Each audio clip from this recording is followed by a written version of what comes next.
amigos, volvimos, estamos ya listos para poder compartir contigo nuestra primera entrevista de la mañana. Hoy en nuestro segmento psicológico nos acompaña nuestro gran amigo, el doctor Carlos Solís Pumba. Él es un reconocido psicólogo en la ciudad. ¿Cómo está, doctor? Gracias por compartir un pedacito de su Jueves Santo con nosotros. Estimada Fiorella, muchas gracias por la invitación.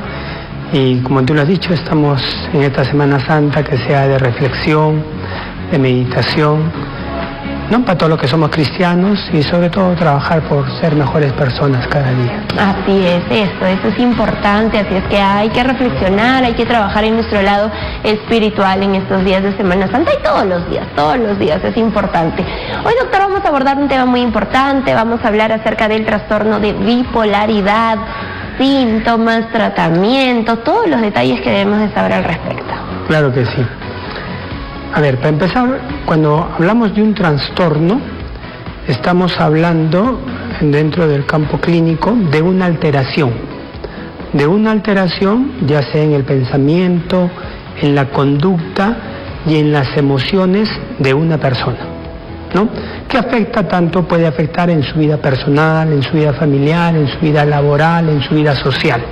Entonces, al haber esta alteración, que es en forma permanente, recurrente, a eso le definimos un trastorno. Y en el caso del trastorno bipolar, estamos hablando de un trastorno del estado de ánimo. Todos tenemos un estado de ánimo, todos tenemos esos cambios de humor, ¿no? En algún momento podemos estar un poquito tristes, otro momento podemos estar un poquito alegres, ¿no? Contentos, con muchas ganas de hacer las cosas. Todos. Y a veces hay que tener cuidado porque muy alegremente, de manera muy suelta, si se puede decir, a veces las personas dicen, ay, es que tú eres un bipolar o no, él o ella, ¿no? Y a veces, entre comillas, no sé si lo hacemos de broma o simplemente porque vemos, lo que te digo, esas fluctuaciones, ¿no? Que en un momento podemos estar tristes, otro momento de repente un poquito muy alegres, ¿no? Y ponemos la etiqueta. Y ojo, ¿no? Las personas que nos están viendo, nos están escuchando, no es fácil diagnosticar un trastorno bipolar. No es nada fácil. Generalmente cuando nosotros entrevistamos a la persona, por decir, ¿no? Últimamente usted es muy locuaz hablando, últimamente su pensamiento está muy acelerado. La persona, si es que realmente está pasando eso, nos va a decir que no, ¿no? Últimamente usted tiene, no sé, compulsivamente ganas de gastar el dinero, ¿no? Últimamente usted, de manera compulsiva, está usted teniendo relaciones ocasionales sin protección, sin cuidado, ¿no? Lo está usted haciendo con mucha frecuencia, nos van a decir que no. Entonces, por eso es de mucho cuidado dar un diagnóstico. Y generalmente cuando hablamos de un trastorno bipolar, tenemos que ayudarnos con la entrevista familiar, porque son los familiares, ¿no? Ese entorno muy cercano de la persona que nos va a decir efectivamente si yo veo este tipo de comportamiento últimamente, o desde cuándo veo este comportamiento en mi familiar, ¿no? En mi hijo, en mi hija, en mi esposo, en mi esposa. Entonces, ahí hay muy importante. Entonces, como te decía, si nosotros trazaríamos una línea recta, donde podemos decir que es la normalidad, todos tenemos ese estado de ánimo normal, podemos un momento estar alegres, de repente por otro momento tristes, otro momento alegres, otro momento tristes. O sea, todos siempre vamos a tener ese cambio de estado de ánimo, ¿cierto? Claro. Ese es, si tenemos la línea, digamos que se mantiene en un rango de normalidad. Ciertos altibajos. Exacto. Y luego viene, el trastorno bipolar tiene tres tipos. Hablamos del trastorno bipolar 1, hablamos del trastorno bipolar 2 y hablamos de la ciclotimia. Entonces, si vemos que este rango está en esta normalidad, en esta frecuencia que oscila, la ciclotimia, que podría decirse que es el trastorno de bipolaridad poco leve, no tan grave, y es fácil, también es difícil de diagnosticar ciclotimia, ya esos rangos van subiéndose. Lo que está así, entonces la ciclotimia ya, tanto para lo que llamamos la manía como que llamamos la depresión, ¿sí? Va subiendo. Y en el bipolar 2, más el rango se va para la depresión, ¿no? O para un cuadro de hipomanía. Esa es la característica del trastorno bipolar 2. Más predominantemente son cuadros depresivos, pero depresivos graves o depresión profunda, y una hipomanía. En el trastorno bipolar 1, ¿dónde está la característica? También hay depresión, un poco de depresión, pero más se va a la manía. Hipomanía, manía, mucho más alto. Entonces, mira, ¿no? La normalidad empieza así, ¿no? Y ciclotimia, va elevándose la frecuencia, trastorno bipolar 2, más un poquito en hipomanía, pero más en depresión profunda, y trastorno bipolar 1, mucho más en manía y también en depresión, pero más predominantemente son cuadros maníacos. Entonces vemos esa fluctuación entre la manía y la depresión. ¿Y qué es los cuadros maníacos? Excitación. Está con unas ganas de hacer las cosas, como te decía, una locuacidad verbal, ¿no? O sea, como decimos, está pues imparable, ¿no? Tiene esa energía, está muy activo. Pero ojo, este comportamiento no es de un día. Este comportamiento generalmente dura una semana. Entonces, una semana está en ese cuadro de manía y de repente a la siguiente semana entra en un cuadro de depresión. ¿Y así? Y de repente está esta semana en ese cuadro de manía, a la siguiente semana entra en un cuadro de depresión y de repente las otras 2, 3, 4 semanas, digamos, entra en ese rango de normalidad que hablamos. Por eso no es fácil diagnosticarlo.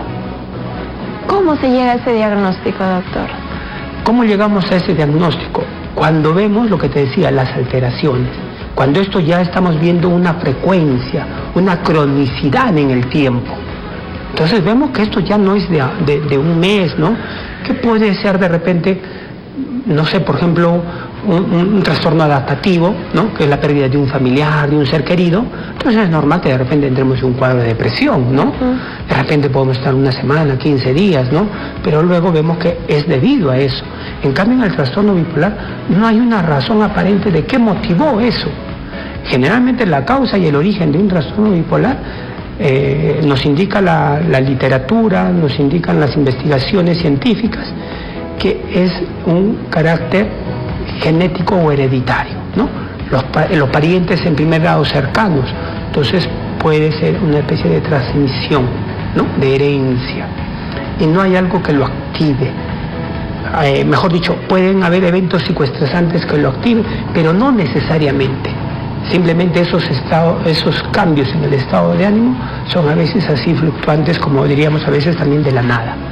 Entonces es ahí un poquito, por eso te decía, lo difícil a veces de diagnosticarlo, porque a veces lo podemos confundir como si no, él siempre tiene una depresión. Ahora, la ciclotimia generalmente es una depresión constante. Y todos pasamos por cuadro de depresión, ¿no? A veces siempre decimos nosotros esta comparación, que la depresión es como la gripe, ¿no? Todo el mundo en algún momento la va a padecer o la va a tener. Igual, la depresión, pero hay que... Por eso decía, a veces cuando evaluamos al paciente, el paciente siempre va a tratar de mostrarse un poco mejor de lo que realmente es, ¿no? En su comportamiento, en su conducta. ¿Dónde va a ser muy rica la entrevista, la evaluación, el diagnóstico? Con los familiares. Ellos nos van a decir, no, yo veo esto, sí, efectivamente, últimamente se le ha dado por gastar mucho dinero, ¿no? Tiene dinero, lo gasta compulsivamente, entonces está en sus cuadros de manía, lo que te decía, ¿no? Y también si entra muy frecuente esa depresión, incluso en el trastorno bipolar 2, que es una fase más que todo depresiva, marcadamente depresiva, incluso viene a veces con intentos de suicidio. Entonces, eso nos da una lectura. Todas esa sintomatología que te voy diciendo ya es como una banderita roja que nos dice alerta a la familia, ¿no? Para decir, algo está pasando aquí. Algo está pasando aquí y nos está diciendo que este familiar, este pariente muy cercano que nosotros podamos conocer, necesita ayuda. Ojo, y hay que también reconocer, yo siempre le digo a mis colegas, a mis estudiantes, cuando he enseñado en la universidad, que los psicólogos, sobre todo los psicólogos clínicos, ¿no?, que nos especializamos en este campo, no medicamos nada, no medicamos absolutamente nada. Yo siempre le digo a mis pacientes, yo como psicólogo no le puedo dar ni siquiera un desenfriolito. Nada. No, nuestro trabajo es eminentemente psicoterapéutico. La palabra que cura, la palabra que sana. Y en este caso del trastorno bipolar, sí necesariamente se tiene que trabajar con un trabajo multidisciplinario. ¿Con quién? Con el especialista también en la salud mental, en la salud psicológica, que vendría a ser el médico psiquiatra. Porque sí, el trastorno bipolar va a necesitar de medicación. ¿Y esa medicación es temporal, doctor, o es permanente? ¿Cómo es que controlamos esta bipolaridad? Repito nuevamente, todos los estudios y las investigaciones nos dicen que el trastorno bipolar no se cura, ¿no? Va a mantener siempre en el tiempo y por lo tanto la medicación va a ser generalmente permanente. Pero es ahí ya, en este caso, el especialista, el médico psiquiatra, el que tiene que evaluar cómo va evolucionando el caso de su paciente, ¿no? Y para ver qué tipo de medicación, qué tipo de repente de antidepresivo, qué tipo de ansiolítico va a, ¿no?, medicar al paciente. Pero también tiene que ir acompañado de psicoterapia, de psicoeducación y generalmente no solamente trabajar. Por ahí va el trabajo del psicólogo también, que es muy importante, no solamente trabajar con la persona que lo padece, sino también hacer labor de psicoeducación con el entorno familiar. Eso es muy importante para explicarle lo que te decía, ¿no? Cómo es esto de los trastornos del estado de ánimo. ¿Cómo apoya o cuál es el rol que tiene precisamente la familia, doctor, con el paciente que ya tiene este diagnóstico? Bien, si nosotros ya se ha hecho todas las evaluaciones, este trabajo multidisciplinario y hemos llegado a ese diagnóstico, el acompañamiento y el apoyo de la familia es muy importante y va a implicar mucho, por ejemplo, en la adherencia a la farmacoterapia. A veces el paciente siente que la medicación que se le está dando, pues efectivamente regula adecuadamente estos estados de ánimo y a veces se siente bien. Ojo lo que te he dicho, que a veces una semana está de repente en su cuadro de manía y en la otra semana entra en su fase de depresión. Y pasa eso y de repente hay 2 o 3 semanas que se siente, digamos, entre comillas, normal, ¿no? No está ni en fase de manía ni en fase de depresión, pero tiene que seguir tomando la medicación y las dosis, la frecuencia, la farmacoterapia propiamente dicha, pues en ese caso la establece y la determina el médico psiquiatra. Y como te decía, el apoyo con la familia es eso, esa adherencia. Y con nosotros como psicólogos el aporte y la contención en ese momento, ¿no? De repente un poco comprender, ¿no?, a mi familiar, ¿no?, que está pasando de repente en esta fase de manía, esa locuacidad, esa verbalización, esas conductas de riesgo que a veces asumen. Entonces ahí un poco, mira, ¿qué te parece si vamos viendo esto? ¿Qué te parece si lo conversamos?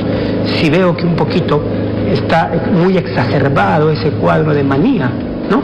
De repente hablar con el médico tratante y decirle, doctor, esto está pasando, esta conducta estoy viendo, y en ese caso va a tener que recurrir nuevamente y ver el doctor de repente qué es lo que está pasando y ver si varía un poquito la medicación, ¿no?, o otro medicamento o la dosificación.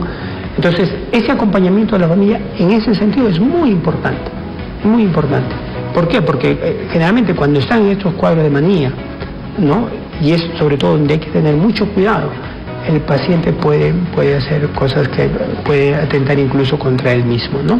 Entonces ahí hay que la familia tiene que estar muy atenta, ¿no? Si la medicación está regulando adecuadamente su estado de ánimo, y si se está exacerbando un poquito, entonces inmediatamente ponerse en contacto con el médico psiquiatra, ponerse en contacto con el psicólogo que está llevando a cabo el proceso psicoterapéutico, tanto con él como con la familia. Entonces, ahí muy importante ese trabajo en conjunto.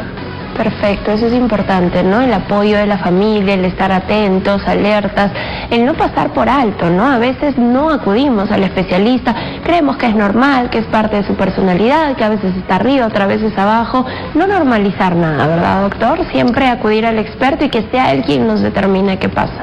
Así es. Efectivamente, como te decía, es muy delicado.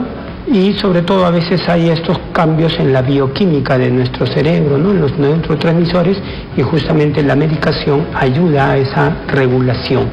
Y yo creo que tenemos que entender que el trastorno bipolar es una enfermedad, se va a mantener en el tiempo, pero si la familia comprende un poco todo este proceso, toda esta sintomatología, ¿no? De cómo se va a dar, y hay el acompañamiento adecuado, pues la persona va a desarrollar su vida de manera normal. Hay muchos artistas, muchas personas reconocidas, ¿no? Tanto también como personas de repente de producción intelectual, cultural, que han padecido o padecen este trastorno bipolar, pero con un adecuado tratamiento, con una adecuada medicación y con un adecuado acompañamiento psicoterapéutico, las personas realizan su vida de manera normal y adecuada. Eso es muy importante. Entonces creo que este 30 de marzo, que es la conmemoración, ¿no?, del Día de las personas que padecen de este trastorno bipolar, sea un poco para entender y comprender el padecimiento de esta enfermedad, y también un poquito sacar de lado el estigma, porque eso también es muy importante, ¿no? A veces somos un poquito, si nos dicen que es un paciente, ¿no?, que de repente padece esta enfermedad, entonces un poquito como, ¿no?, como que lo hacemos a un lado, lo marginamos, y eso no es así. Hay que comprender que ellos no están buscando de una manera consciente o adrede padecer este tipo de trastorno de estado de ánimo. Esto, como te digo, los estudios nos dicen que es de herencia genética, padecimiento, ¿no? Algunos eventos psicoestresantes activan este cuadro, ¿no?, de que tiene ahí en los genes, y por lo tanto se da este tipo de trastorno. Pero como te digo, se puede manejar. Excelente, doctor. Vamos con las recomendaciones finales para nuestro público. Claro que sí.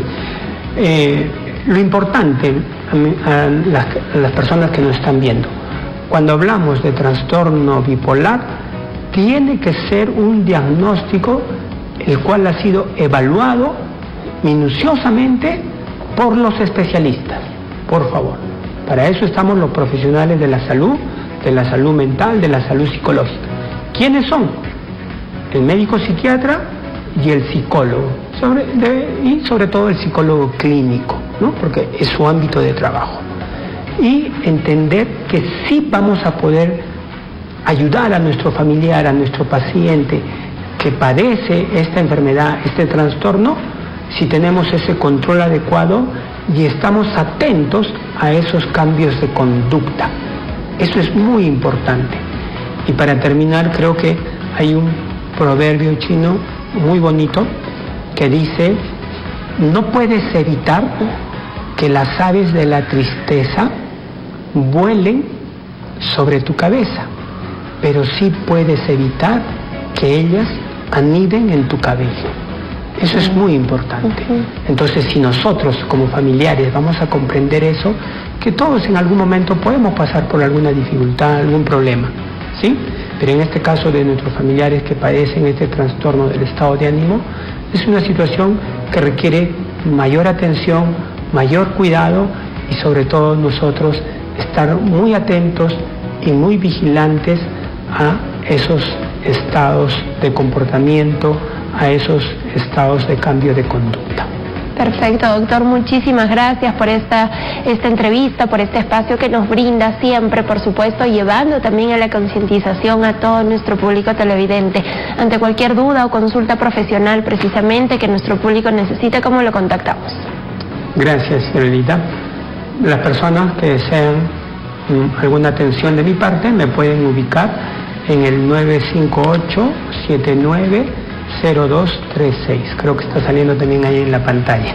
Perfecto, ahí está apareciendo en sus pantallas toda la información. Doctor, muchas gracias por acompañarnos. Ya pronto nos volveremos a ver aquí en Nuevo Día Magazine. Y ahora, amigos, acompáñennos a una breve pausa comercial. Volvemos con más.